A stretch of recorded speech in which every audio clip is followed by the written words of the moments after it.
네, 계속해서 절세를 위한 꿀팁 사연과 함께 읽어보겠습니다. 자, 사연인데요. 자, 비상장 중소기업을 운영하고 있습니다. 연봉은 1억을 책정해서 받고 있는데 이번에 자녀가 유학을 가게 되었어요. 유학자금 때문에 연봉을 인상을 하려고 하니 세금 부담에 4대 보험료까지 너무나 부담이 됩니다. 좋은 방법이 없을까요? 라는 사연입니다. 대부분 중소기업 대표님들이 많이 고민을 하시는 상황인 것 같은데요.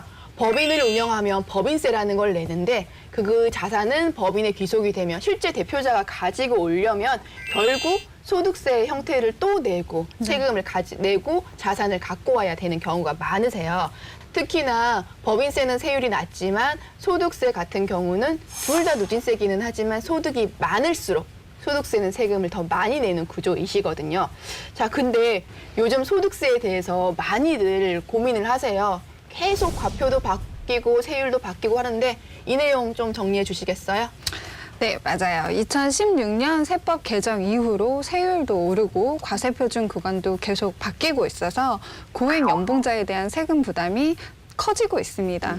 세금만 늘어나는 게 아니라 4대 보험 부담까지 늘어나고 있기 때문에 개인이 체감하는 그 소득세에 대한 부담은 상당합니다.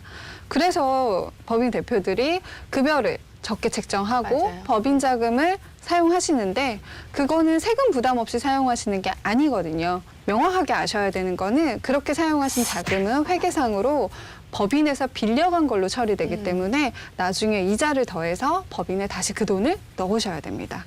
중소기업 대표님들이 사연과 같은 상황일 때는요. 고민할 부분, 실제 절세 전략 같은 부분이 필요할 것 같은데요. 간단히 소개를 해줄 게 있을까요?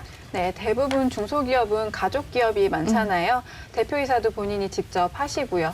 이럴 때 배당을 통해서 절세할 수 있는 방법이 있습니다. 자, 쉽게 말해서 아버지가 지분을 70% 보유하고 있고 자녀가 30% 지분을 보유한 회사라고 하면 1억을 배당하기로 했을 때 아버지가 7천만 원, 자녀가 3천만 원을 받아가는 게 균등 배당입니다.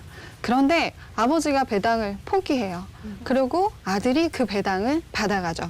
그래서 아들이 자기 지분을 초과해서 받아가는 이 7천만 원의 금액을 초과 배당이라고 합니다. 네. 사실 아버지는 연봉이 1억 정도 되고 또 개인 재산도 많은 상황이라고 하면 이렇게 배당을 받는 게 실익이 전혀 없어요. 이렇게 배당을 받는다면 이 부분 또한 나중에 그 아버지의 재산이 돼서 상속세나 증여세를 또 부담하고 자녀에게 주셔야 되거든요. 네. 그렇다고 배당을 실행을 안 하게 되면 법인을 운영을 하면서 이익이 난 부분은요. 계속 측정이 되면 이거는 잉여금의 형태로 결국 회사의 자산이 됩니다. 이 부분은 결국 아버지가 돌아가시게 되면 상속세를 산정할 수 있는 기준이 되기 때문에 여전히 상속세에 대한 부담은 크게 될 거고요. 그렇다면 배당을 실행을 하기는 하셔야 될 것 같은데요. 신설된 지가 얼마 안 돼서 생소하신 분들이 굉장히 많으실 것 같은데요. 과세할 수 있는 방법을 안내해 주시겠어요? 초과 배당을 받는 자녀가 부담하는 소득세가 큰지 아니면 증여세가 큰지 요거 비교하는 방법은 시행규칙에 정해져 있습니다. 네. 배당을 실행하시면 자녀는 본인이 내야 되는 소득세만 내고 배당을 받아가실 수 있어요. 근데 다만 사전 증여 재산이 있는 경우에는 결과값이 달라질 수 있기 때문에 실행을 하시기로 하셨다면 반드시 전문가와 상의하시는 게 필요합니다. 네, 초과 배당의 장점은요. 부모가 소득세를 내지 않은 금액을 직접 자녀가 세금을 낼 수 있다면은 증여를 해서 자금의 원천으로 사용할 수 있다는 부분인데요.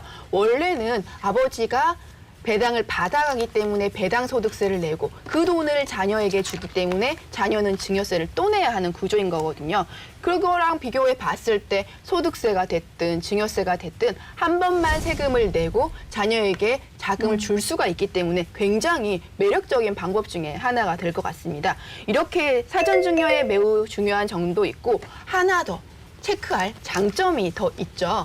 네, 앞서 증여는 10년간 증여한 금액이 합산이 된다고 말씀을 드렸죠. 초과 배당한 금액은 원칙적으로는 증여지만 소득세를 내는 범위 내에서 실행된 초과 배당 같은 경우는 증여로 보지 않습니다. 즉, 10년간 합산되는 증여에 포함이 되지 않아요.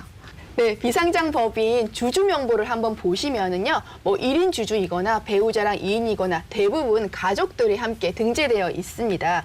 이런 분들 같은 경우는 이익이 많이 나시면은 증여세 한도 범위 내에서, 즉 세금이 나오지 않는 증여재산 공제 범위 내에서 일정한 금액을 재산을 증여를 하시고 나서 초과 배당을 해 주시게 되면은 아무래도 절세를 할 수 있는 가장 좋은 방법 중에 하나가 될 수 있을 것 같습니다. 자, 그러면 초과 배당을 우리 사연의 주인공에게도 도움이 될까요? 네, 1차적으로 사실 소득세도 절감이 됩니다. 사연처럼 아버지는 기본 연봉 때문에 소득이 늘어난다면 고율의 소득세율을 적용받게 되는데 자녀 같은 경우는 현재 소득이 없죠. 그래서 이 배당의 원천을 자녀로 돌려서 자녀가 돈을 벌게 하면 자녀 같은 경우는 소득이 없기 때문에 저율의 소득세율을 부담할 수 있거든요. 요 자금으로 유아 자금을 사용하면 되겠죠. 네, 그렇죠. 법인을 운영하시는 분이 계시다면은 초과 배당을 활용해서 절세 전략을 짜보시기 바랍니다.